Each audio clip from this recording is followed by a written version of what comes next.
Hello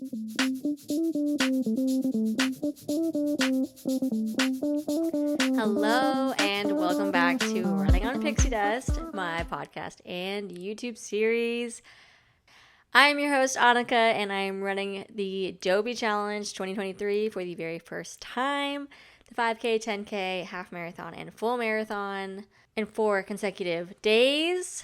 It is getting so close, and it's kind of insane, but training it's going along. I'm following the plan.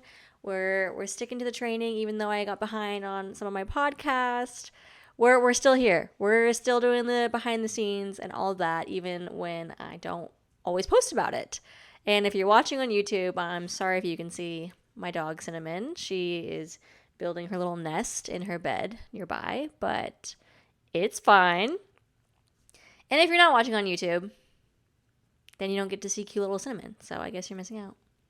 But anyway, welcome to, this is episode 12, but I will be covering how weeks 13 and 14 went.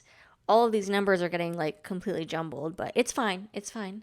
Check out the last episode to hear how my recap of week 12 went, where I ran 13.1 miles, a half marathon, just for myself, not even for a medal. Like, I just went out there and ran it. Who does that? Me. Anyway, also my semester at sea friends came to visit, so it was really fun to have them visit Walt Disney World for the first time. Well, most of them for the first time, and that was a great time. And I had to change up my running schedule, and this fall season has booked up. Like, trying to marathon train, let alone like dopey train, I guess that should be reversed. Trying to dopey train, let alone marathon train, whatever, you know what I'm saying. But it's been hectic. So, welcome to week 13 and 14, aka post week 13 and 14 of the Galloway training schedule. I'm trying to stick to the Jeff Galloway training schedule as closely as possible, at least for like the next few weeks. I think there are a couple weeks that I'm going to tweak later on, but we'll get there when we get there. In this episode, I will be covering how these training weeks went, getting past the half marathon mark, because that's the longest distance I've ever run, and TBT to the time that I said I was not a runner and the times that I walked the mile in PE growing up, and never, ever, ever in a million years thought I would ever sign up for a marathon, let alone the Dopey Challenge. So, I mean, we've come a long way. So this was a really, really exciting training week for me. But also, if you watched the news recently, you know that there was a hurricane that was originally only supposed to be category 1 or 2, even in the Gulf, but it nearly reached category 5 winds. And by the time it reached Florida, it was absolutely devastating to the coast. Even in Orlando. Orlando is central Florida, not coastal. It's not built for flooding, and I don't know of like the last storm that would have hit Orlando as hard as it did with Hurricane Ian. That I don't know, but it was just a very stressful week. My nerves and immune system really felt that stress, and thankfully, I'm here to tell the tale. I'm here to talk about it. And we ended up okay. Me and Sin and my house. So grateful for that. But we'll be covering that, as well as long run routines and all that good stuff. So, hello. It's been a hot minute. I am going to skip ahead to my upcoming races because I'm just really excited to talk about how the training weeks went. So we're gonna talk about upcoming races, highs and lows, and then how training went. Upcoming races. We've got Wine and Dine Challenge in November, Dopey Challenge in January, the Princess 10K in February, and then Springtime Surprise. I'm doing the full challenge in April. So, very exciting stuff. I've honestly thought about signing up for non-Disney races because for these long training runs, it's almost like I don't get a medal at the end of that. Like, when me and Truthy ran our little self-sanctioned half marathon, we didn't get a medal. So part of me was like, maybe I should have looked into actual sanctioned races for those longer runs. I don't know. But I think it's also fulfilling too to just kind of do it yourself and on your own terms, on your own schedule, and at your own time, and with your own people that you want to run with, and all of that. So I think there's pros to both ways. And I think if I were to ever do this again, I might plan more sanctioned races for training. But highs and lows of the week, there are quite a few for both sections. But highs, I have been getting into a new running routine at my new house. Things have been hectic and they aren't slowing down anytime soon, but always having a run, like a training schedule to fall back on, is really, really helpful in helping me feel settled and feel like I still have control of my life, which, like, that's dramatic, but I don't know. Running is my time where there's no worrying about due dates. There's no stressing about stuff. There's no payments that have to be made, things that need to be ordered, work that has to be done, people that need to be texted back. Like, there's none of that. It's just like me and the pavement and my Peloton class and coach in my ears and or maybe a running buddy. But I think I've acquired a whole new appreciation for running, and not just like the joy necessarily, because it's tough work, but the planned time for just me, and like I'm doing this for me, and it's good for my health. I'm going to feel so good after. I'm going to feel so accomplished, and it's so fulfilling. That has been really great to kind of see the growth throughout this process of how much I've appreciated running. And I wasn't sure that would happen. I was really nervous that I would sign up to do this. I would look at the training schedule, want to pass out, and just hate the entire process. But it's actually had the opposite effect. I really, really looked forward to my training runs. I love laying out my gear the night before. I love tracking during my run. I love how I feel during some of the run. Other times in the run, I'm questioning why I did this. But once I'm done, I feel absolutely amazing and super fulfilled, I guess. I'll say that again. But yeah, it's interesting to see how it's had that effect on me, which it's really only been positive things in my life. So it's been fabulous for my mental health. I've met some good friends through it, and honestly, you might be looking at another dopey runner for like future years, like a future continuous dopey runner. Because I think without the sanctioned race and without the deadline and without the schedule of this is when you're running a marathon, I don't think I could get myself to just go and run for free. I have to pay someone to tell me to run. So who knows? But I think running has definitely had a really positive impact on my life. So I'm just so thankful for it. And so thankful that it gives me this platform to share with other people who also find joy or fulfillment through running and through Run Disney and the community. So that was like a whole tangent, but that was definitely one of my highs for the week, is just realizing the growth and the appreciation and this like newfound passion. Another high is I have one of my best friends from college visiting this week, and she's with her whole family. Well, not her whole family, but like her immediate family and her fiance, and I'm so happy to see them. They live in California, so not quite next door, but I'm just so glad that like they're here for their family vacation, and glad that I could, see them and spend time with them at the parks and just catch up, because, FaceTime with your friends and your loved ones is so important. So another high, if you didn't already notice, I got my hair done. I'm obsessed with like the pumpkin spice hair vibes, which I said if you already noticed, but you would have only noticed if you're watching on YouTube. So sorry if you're just listening to the podcast. Go check out the YouTube video.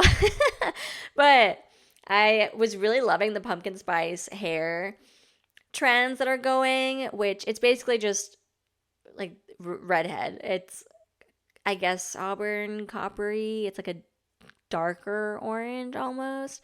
But I don't know that it would look great with my skin tone. I've got olive skin tone. I've got like those green undertones, orangey colors right next to my skin. For me, I just don't like that look on me.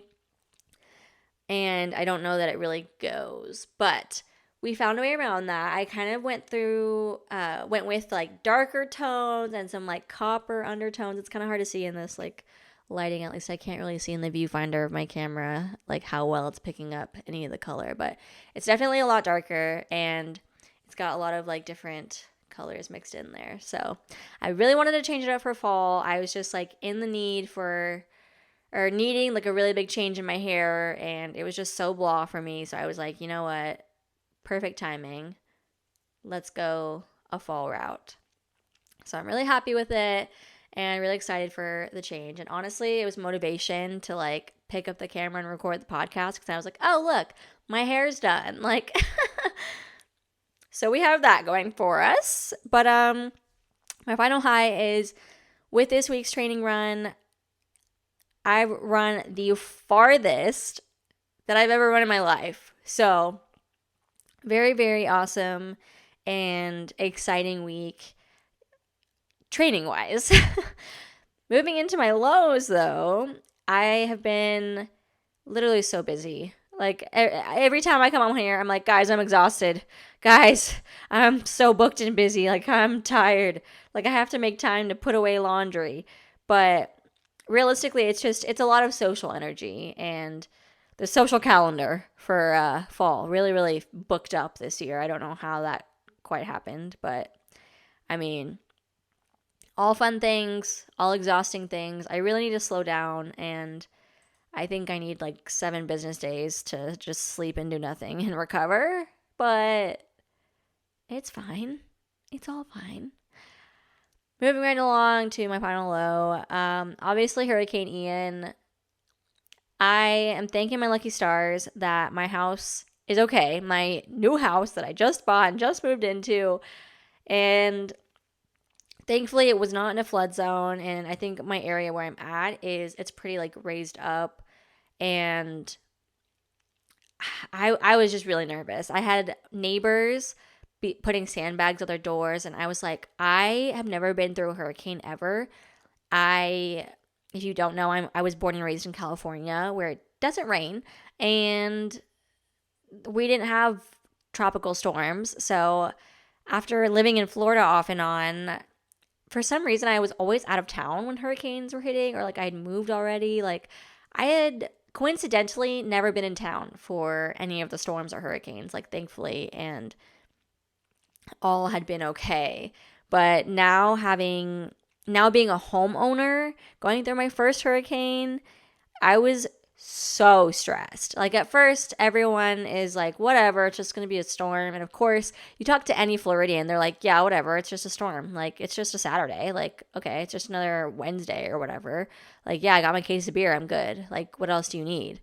And so it was difficult to kind of decipher the feelings of everyone and like how prepared I really should be getting, and like listening to the horror stories and like the newscast and these alerts being like, you need this, and this, prepare to evacuate, or like the other people saying, oh, I've lived here, 23 years and nothing has ever happened. So, but those same people who were saying that they've lived here forever and like a storm has never hit this bad, like now on the other side of it, like unfortunately their homes either were flooded or they had to evacuate or fill in the blanks. And it's it was just, there wasn't as much information as early as like we all would have loved to have it, if that makes sense.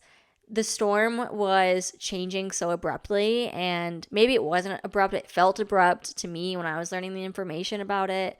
And yeah, I didn't know what to do. I like was trying to go to the stores, and Floridians freak out and they buy 12 cases of water and all the toilet paper in the store. And the gas stations were running out of gas. The station by my house literally ran out of regular. I had to go to another gas station. And this was like on Sunday. The storm hit Wednesday, like Wednesday night. And on Sunday, we were all prepping and doing all that. And gas stations were already out of gas.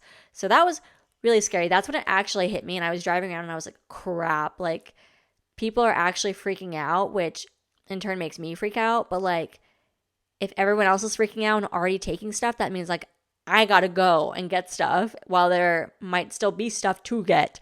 You know what I mean? So oh gosh, where did I go? I think I went to Walmart and there was no water. All the water was gone.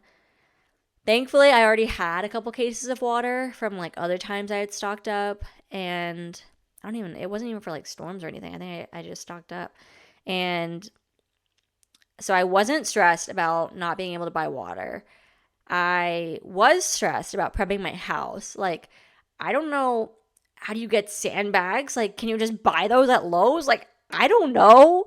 And like, I have to unplug all my small appliances. Like, why do I need to do that? Like, could my house flood? Like, it's just like all these things that you have to go through, and then worrying about if you need to evacuate, packing a bag, making sure you have batteries, flashlights, like food, non-perishable items. Like, if you're leaving, you got to take the water with you. And so like, it was just a whole thing. I was losing my mind, and I was scared about having Cinnamon, my dog, too, and making sure like if we had to leave, I had all of her food and like an emergency kit for her. And like, oh yeah, it was a time. But I ended up just putting towels at my front door and my back door, unplugging everything I could, and keeping all my doors shut, and putting all my batteries out, candles, flashlights where I could find them, like getting as much non-perishable food as I could. I literally ended up going to 7-Eleven because they still had like bread and other snacks and stuff. So that's where I literally went grocery shopping, at 7-Eleven, because that's where there was stuff. So yeah, I was worried about losing power. Obviously with a storm, like that's a possibility. And I was like, okay, like that's okay. I still have my cell phone. I'll still have cellular. Like, as long as that stays on and and has service and everything, then I can actually be okay for a little bit if I do lose power and I charge up all my batteries and stuff.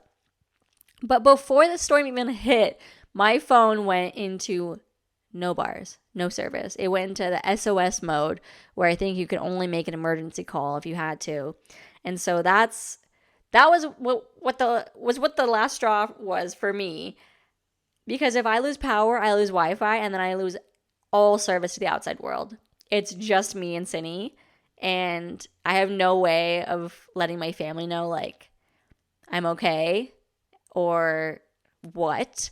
So that really, really freaked me out. Is one, being alone, two, being so far from my family, three, first hurricane ever, and four, having no contact with the outside world. So that made me reevaluate the supplies I have in my house. Like, I need to go get like a weather radio or something. Like, I gotta go stock up on like storm things and survival things. Because if I'm ever left like alone to my own devices with no contact to the outside world and it's an emergency, I just gotta stay informed. So thankfully, my friend Allison, who I did have on the podcast weeks and weeks back, I actually lived with her and her mom at their house when I first moved to Florida, and they're good family friends, great people. I reached out to them and I said, listen, could you take in another another girly and her dog, even though they already had 3 dogs. And they were like, yeah, come on over. So literally, I made the decision Wednesday afternoon, like right before the storm, right before there were warnings of like shelter in place. And it had already been raining and super windy, and the roads like were empty. I packed up my stuff so quick and grabbed Cindy, and we drove over to their house and like waited out the storm there. And I'm so glad I did that, because while I don't think my house lost power or anything, it was just so nice to like not be alone and not worry that if I did lose power, I would be on my own. And that's scary. And I have this mindset of like being in a survivalist mode. Like I love watching apocalyptic movies and survivalist movies, and I literally have lists on my phones like, okay, if we had like a zombie apocalypse or something, like what would I need in my backpack? Like what would I need? And I was really into like hiking and camping, and like I like lived at REI one summer when I was still in California, and I would pick up like backpacking gear, and I actually went backpacking like by myself a couple times in California, very like short trips, like 1 or 2 nighters, and with like a tiny little backpack and like my little hammock, like no tent or anything. Like, oh my God, was I like fearless. But yeah, it's so I had like backpacks and things, and I was like, all right, I've been training my whole life for this, like pack up the emergency bag, which like, let's be real, Annika, you're going to a house. You're not going to the wilderness to wait out a storm, but you know, worst case scenario hits the brain. But yeah, okay, so that was my long tangent of how my Hurricane Ian experience went. Thankfully, my friends didn't lose power and didn't get any flooding. I think we were just all so lucky, and I'm so grateful to be in my home and not have it be flooded and destroyed, and all of my loved ones are okay. So just thankful. Just so thankful. Okay, now that I've talked your ear off on some tangents, I want to talk about how training went. Okay, week 13, that was a down week, an easy week, just a 3-mile long run, just 3 miles. It's nothing. Yeah, it's the 45 minutes twice, 3-mile run, very low key. For the 3-mile run, I ran with my friend Jacqueline we went to, I think Caribbean Beach Resort to run around there, and that was awesome. It almost felt like it was really humid and warm. We didn't start until like 7:30 or like 7:45 a.m. So the sun was already up. We were sweating. It was still very hot at this point because it was before the storm. But that 3-mile, it felt hard. And like what? I've been training for 13 weeks now at this point, and a 3-mile run felt really hard. Like that humbled me really quick, because I think mentally I psych myself out. It's like, oh, it's just 3 miles. Like, so easy. I could do this in my sleep. And then I go to do it, and I'm like, oh my God, I've only done 1 mile. Like, what? And then I go to my longer runs, and it's like, oh my gosh, it's already been like 6 miles. La, la, la, la. Because I think I set myself up to be like, well, you're going to be out here forever. It's going to never end. So this will just be the most difficult thing ever. And then for the short runs, I'm always like, this is the easiest thing ever. So I don't know. I think it's about mindset that like can make or break your run, to be honest, at least for me, and at least mentally. So I don't know. But yeah, we had our run, and then we went and grabbed brunch at Wolfgang Puck at Disney Springs. I had never eaten there before. It was really great. They had like a cider sangria. 10 out of 10 recommend. Obviously got the avocado toast. That's the only thing I order at brunch. That's the correct answer. So loved that. And yeah, week 13 was pretty good. Moving on to week 14. Now, this was the week that Hurricane Ian was set to hit. Like I said, I think it hit on our area. It didn't hit really until like Wednesday night, but it was, raining and storming from Wednesday to Friday pretty much. So On the schedule was 2 45-minute runs, 1 5.5-mile walk, and then a 15-mile long run. So it was a little bit of a daunting week going into it because, like I said, the farthest I've ever run ever is a half marathon. And we're getting into the serious nitty gritty of training now. Like, we're getting up there in miles. And adding the extra day with the walk. Like, it's a lot. So, I mean, obviously with the hurricane, you can't go and run during a hurricane. You just can't. And it was honestly very heartbreaking to even see on like the Facebook groups, like people posting, well, couldn't go out to run today. Like, my house got flooded, or couldn't go out to run. Like, I hurt myself during the hurricane, or whatever it was. So, oh my gosh, I felt for those people so hard. But I really tried to kind of reorganize my running schedule to account for not being able to go outside really for Wednesday or Thursday. So did my 45-minute run on like the Tuesday, like normal. Maybe I did it on Wednesday morning too. No. I ran on one of those days.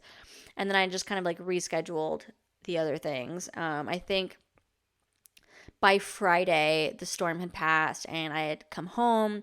I did, for my 5.5-mile walk, I did like a 1.5 miles outside, came in, tried to finish the walk on my like walking pad, which it's like a treadmill without the top essentially, but I have my walking pad from my standing desk, and I just rolled that out in front of my TV in my living room and watched my show and just tried to knock it out. But it had been getting late, and I was like, I need to make dinner. I'm exhausted. Like, it's 7 p.m. already, and I'm still not done with this 5.5-mile walk, even though I was like power walking on the walking pad, like, oh, let me just get this done. And I didn't end up doing it. I think I did probably like 2.5 miles. So really ended up being like a 3.5-mile walk total. So not the full thing, but I gave it my best effort. And I almost didn't do it. So honestly, I thought that was better than nothing. And then that was Friday night. Saturday morning, I did a 45-minute run because I reorganized it because I was supposed to do that on Thursday, but obviously there was a hurricane. Did my 45-minute run in the morning. And then during the day, I don't know who let me do this. My friends and I went to Animal Kingdom because that's all we could get a park reservation for. We went to Animal Kingdom, and then we had lunch at Hollywood Studios. So we park hopped. And then we went to Epcot for the 40th celebration. And then we went to Disney Springs. Like, who let me do all that? Who? Why? What was the reason? Anyway, my friend and her family that are visiting, they were there at Springs. And so I was able to meet up with her and her fiance. And we all got drinks at Boathouse. So it was fun stuff. I drove them home or back to their hotel after, and then didn't get home until like literally 11:30 p.m. maybe. And I hadn't prepped any of my running stuff because the next morning I was running the 15 miles, and I literally didn't get home till 11:30 p.m. What time was I meeting up with my friend Ashley? 6 a.m. So that was not an ideal scenario, but I was like, I'm out of time. Like, I can't reschedule. Like, you just have to do it. You have to. Like, there was no choice in the matter. I did not want to go to Springs, but like, I had to visit my friend. And don't get me wrong, I wanted to visit my friend, and it was a good time. I didn't drink at Boathouse. I didn't get a drink or anything because I was like, I will regret that in the morning for sure.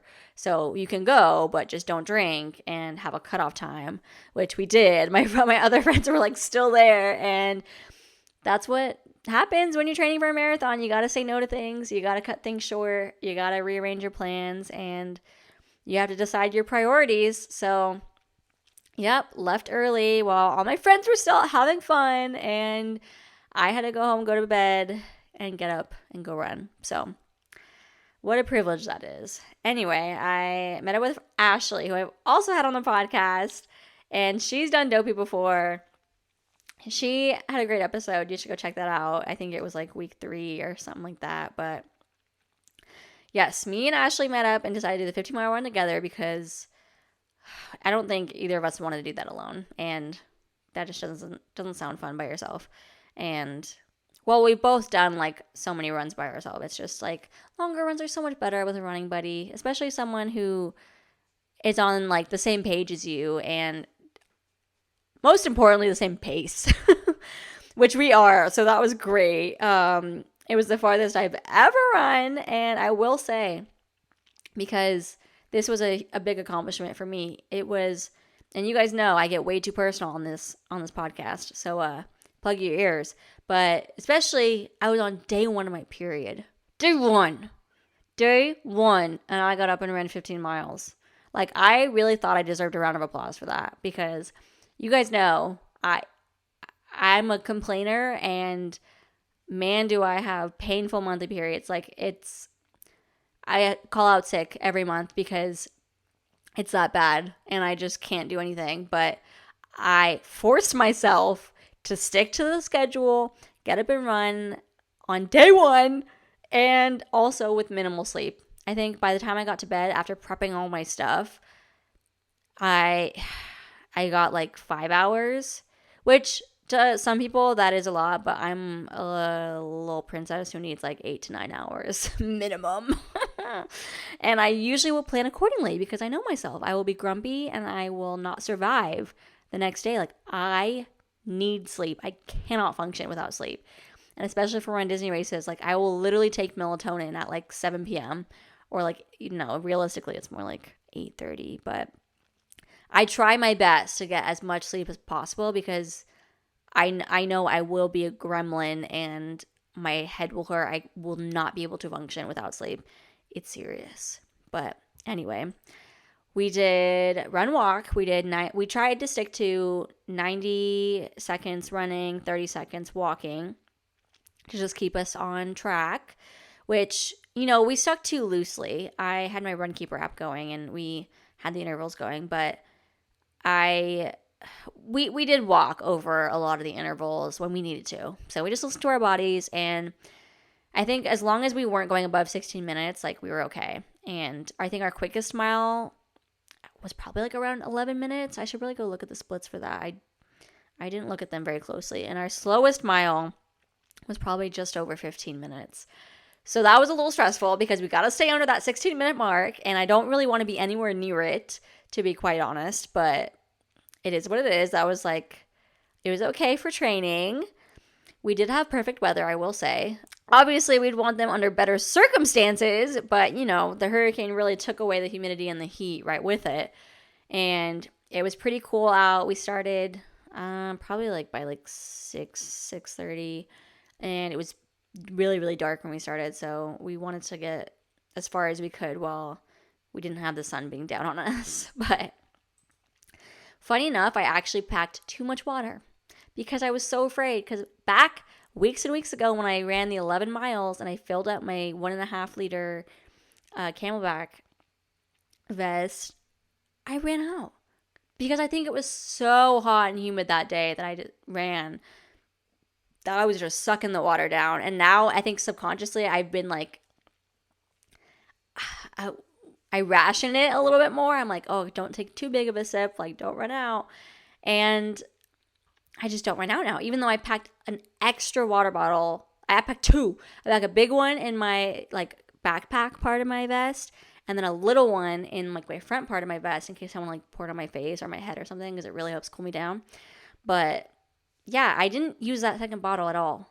So I don't think I need to carry it because now it's just extra weight. I'm running around with this like weighted vest with all this water that I don't need. So now I think I can lighten it up, especially if it's a bit cooler.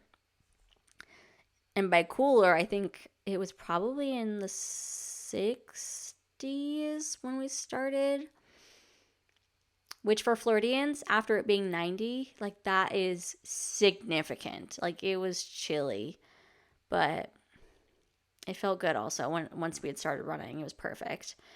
I did pack a Rice Krispie treat this time for a little snacky, and I have to say that might have been the best decision I could have ever made. I am going to be running with a Rice Krispie treat from now on. That was amazing. I didn't think I have it, or I don't think I had it until like mile 11. Delicious. I'm also team chocolate goo.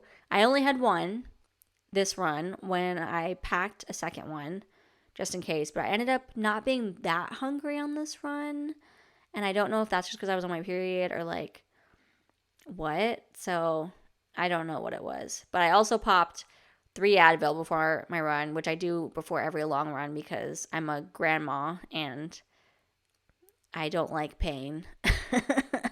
So I packed the Advil to take. And, oh, this is what it was. I get those little espresso, the Starbucks espresso cans. They're double shot espressos. And they're small cans. They're just the perfect amount. I drank one of those before the 15-mile run. And oh my God, I think that gave me like Energizer Bunny mode status. Like I got very tired like during the middle of the run. But honestly, at the end, I felt like I could almost keep going, which I mean, I'm going to have to keep going eventually. But I think the coffee made the difference because before the half marathon I did with Shruti, I did not have the coffee because I was like, oh, like, I don't think I want that. I won't need that. I needed it. So I did not forget it this time. And I'm so happy that I remembered because that was great. I also have my salt pills because like I sweat a lot. I lose so much electrolytes. And they're called hydration precision pills, like off Amazon. I think I took 2 of those about halfway, like mile 8 maybe. And I mean, I don't know if they did anything, but I guess they did. I'm just gonna say that yeah, they worked great. I ran with my compression sleeves again. I think those are amazing. I just wish like they looked cuter. I feel like such a dork in my running outfit. And I can't remember if I even talked about it on here before, but like I wish I could be one of those like cute little TikTok girlies that are like out to go run 20 miles and finish each mile in 5 minutes. And I'm going to wear like my cute little ponytail and my matching set and my running shoes, and that's it. And I'm going to carry this one handheld bottle because I'm just so quick.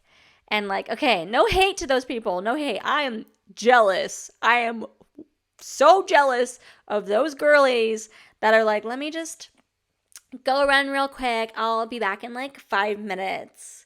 And I won't even look like I sweat at all. So that's not me. I gotta slick back the hair into a bun because I don't like my hair touching my neck sweat. I got to wear a t-shirt on my long run so my running vest doesn't like chafe on my skin and I don't get sunburn on my shoulders. Gotta have the compression sleeves. I got the KT tape. I got the toes taped up. I got the sunglasses, the visor. The visor, it really completes the look. I'm telling you. Got my aftershocks, which when I run with people, I don't always listen to music, but I think for this long run, having that music in the background, like even though we're like having a full conversation the entire run, made the miles go by so much quicker, it felt like. So that was actually really nice. And I think I'm going to continue doing that. And it just very easygoing. Not easy, but like not so challenging that I was like hating my life the entire time, because I have been trying to stay very consistent with training, and I didn't skip one of my 45-minute runs this week or that week like I had been in the past, and I felt it. So we finished in exactly 3.5 hours, which is what we were gauging for our finish time. Which, you know, not terrible. Like I said, our fastest, I think, was 11. Slowest, like 15 minutes. So, I mean, we did it. Felt really good after. And I was very, very stinky. Very, very stinky. But we went to Clean Juice, which I had never been to there before. I'm not really like a juice person. But we went to Clean Juice because Ashley recommended it. So that was cool. Felt nice and healthy after. Got an avocado toast to immediately devour, and it was delicious. I stopped at 7-Eleven, picked up a couple of ice bags, took an ice bath when I got home. Well, I showered first. I took a nice hot shower and like got the stench off of me and like ripped the dirty clothes off. But then I took an ice bath to kind of help with recovery and inflammation, especially with my knees. But that was rough, I will say.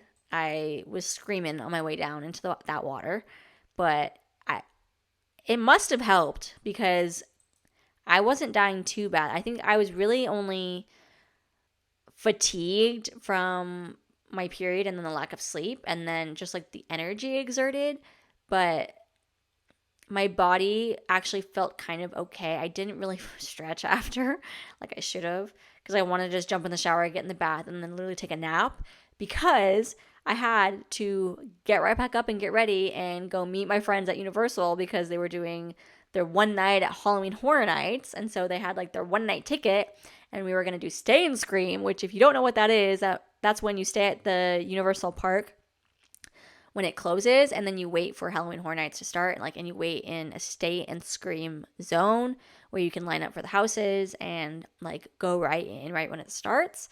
And so since they had their one night ticket, we did that. I literally napped for like an hour and a half, got up, got ready, dragged myself to Universal. Oh my God. And then we did Horror Nights, which we didn't stay until 2 a.m. Like I was kind of anticipating that they would have wanted to. So thankfully we didn't do that. But I think we did stay until like probably close to midnight. Maybe not quite, but close.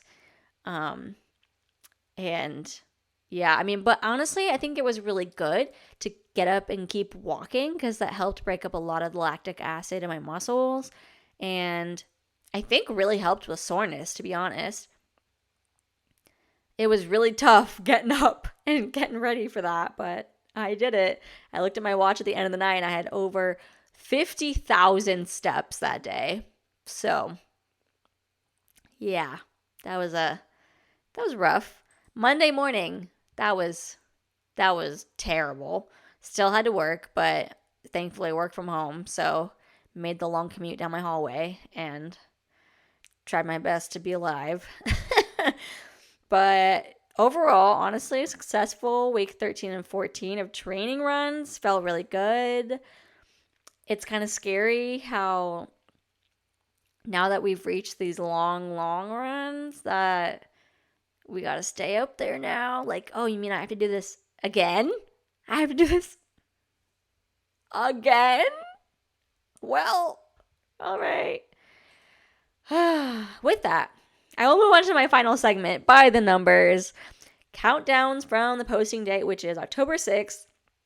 Wine and Dine weekend, which is November 3rd, is only 28 days away. We are less than a month away, people. Red alert. Red alert. This is not a drill. I am doing the 10K and half marathon challenge, so it'll be great for training for Dopey, but oh my gosh, that's coming up so fast. I ordered a Princess Jasmine bound quote-unquote costume. I'm really just going to wear like leggings and a tank top. But will it be cold? That is what I want to know. Will it be freezing like it was last year? Because last year, oh my God, I was so numb and so cold and uncomfortable. For the 10K, I remember it was rainy and I was freezing and like not prepared at all for that weather because it just got cold so quick. And again, having it be so hot and humid here and then drastically changing to that cold, it does not feel good. And I'm telling you, people laugh at me when I'm like, oh yeah, it was like low 60s. It was absolutely freezing. Like, that's not cold. That's what I hear when you guys tell me, no, it's not cold. Oh, that's not cold, Annika. Well, I was numb. My ears were numb. My hands were numb. Just made me think of that TikTok sound where it's talking about like the true crime podcast where it's like her ears were cut off, her arms were cut off. Okay, that's how I felt. Anyway, I was freezing, so that means it was cold. Anyway, I ended up going to Walmart that Saturday after the 10K and picking up hand warmers, gloves, ear warmers, like a thermal for the half the next morning. And it wasn't as cold the next day, but I was so glad I had like the hand warmers and gloves at least, because I was so cold. So I fear that I'm going to be caught by surprise again, although now they can't catch me by surprise because I'm prepared and like I have supplies that I need, like long sleeves and hand warmers. So just hoping it's not freezing. It's okay if it's cooler. That would be great. I could do some cool weather, but just don't freeze my hands off, preferably. Anyways, Dopey Challenge, January 4th, we've got 2 months and 29 days. All right. Princess Weekend, February 23rd, we've got 4 months and 17 days. Springtime Surprise, April 13th, we've got 6 months and 7 days. So we got a while for that one. But pace update. Generally between 12 and 13 minutes. Like I said, sometimes I have faster miles. Sometimes I have slower miles because we got tired around, I think, mile 9 and 10 were like our slowest miles, me and Ashley, for our 15-mile run. But, I mean, we're doing the thing. It's okay. Total mileage for week 13 was about 10 miles. And then for week 14 was about 26. Oh, my God. I did 26 miles last week. That's a marathon. Almost. Not quite. But just missing that point too. But honestly, I walked the park so much and I didn't even include that in my mileage count because I went to like every single theme park that's in Orlando and walked them all every day. Okay, that's an exaggeration, obviously. But yeah, that wasn't even included. But I've said this before, maybe not on the podcast, but I've said it before and I'll say it again, that I'm trying to get in the habit of walking the park specifically on training days and long run days to get acclimated to that, get used to that, build up endurance for that, because I know during Dopey weekend, I'm going to want to go to the parks. I'm going to need to walk it off and keep moving. And if I'm not prepared for that, that's going to be really, really tough on my body, which it already is, but like I'm building up strength for that. I'm building up a acclimation, I guess. But anyways, next week I will be covering how week 15 goes, which I know I have not been consistent in my posting, but week 15 is another easy week with a just 3-mile run, which if you don't take them seriously, they will humble you. I will tell you that much. But with that, I will go ahead and close out the podcast. Thank you so much for tuning in, and get moving.